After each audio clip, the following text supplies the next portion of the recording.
Pneumonia cases are spiking across the U.S., and that has prompted a warning from the CDC. The health agency says that some types of pneumonia have increased by 70% since April. Pneumonia rates in children also increased last year in China, Denmark, and in France. So, what should Canada expect as respiratory illness season approaches? I guess that's what we're calling it now, respiratory illness season. Joining us this morning from Sioux Lookout in Ontario to put this in perspective is Dr. Anna Banerjee, pediatrician and infectious disease specialist. Welcome back to the show. Well, thank you, Anne-Marie. All right, anecdotally, I feel like I'm hearing a lot from parents that their kids are dealing with the symptoms from, what we sometimes call walking pneumonia. Based on your experience, are we seeing a similar rise in pneumonia cases here as to what we just outlined in the States? Yes, anecdotally, myself and my colleagues are seeing an increased amount of walking pneumonia, which is called mycoplasma pneumonia. It's something that typically occurs in older children, and they're not as sick as some of the other causes of pneumonia. It's a bacteria. And we're seeing an increase. And it looks like from the States and other parts of the world that there is an increase around the world. We've also seen an increase in cases of whooping cough since the summer. So we're seeing a lot of these things that are increasing. But I have to say that some of these bacteria and viruses, they're cyclic. So we see things go up and down and up and down. And the main reason why we're seeing some of these increases, major increases, is because we had COVID, and COVID really changed the balance of these things, especially when we were wearing masks. We hardly had whooping cough or pertussis or pneumonia, mycoplasma, and other kinds of viruses. When you say that it changed the landscape, can you explain that more, Dr. Banerjee? Like, did it protect us more? Like, what happened that we're seeing this repercussion now?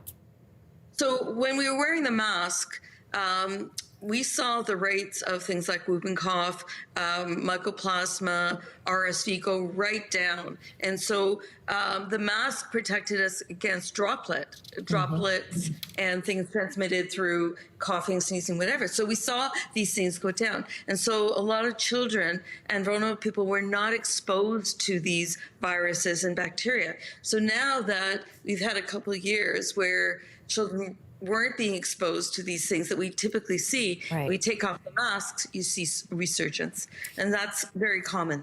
As a pediatrician, you probably get this a lot, but I've got you here, so I'm going to have you explain it to the audience as well.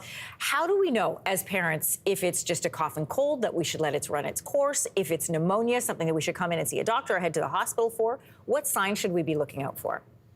So lethargy is one of the signs. I mean, you can get influenza and have lethargy. A lot of the viruses and bacteria cause that.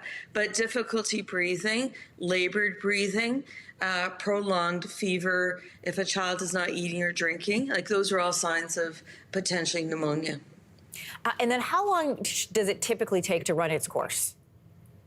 It depends on what's causing it. If it's a virus, again, up to a week. If it's bacteria, it depends. But usually some of the things, if you make the diagnosis of mycoplasma, you need a specific antibiotic to try to counteract that infection.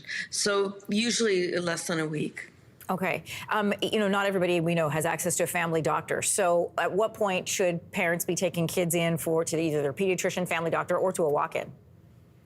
So if there is a disproportionate lethargy, not eating, drinking, shortness of breath, wheezing, if they look like their color's a bit off, anything like that, might indicate a pneumonia or bacterial or viral. And then what should you do? I know a lot of times parents probably come in and they want antibiotics right away because they want to clear it all out, but what's your best advice?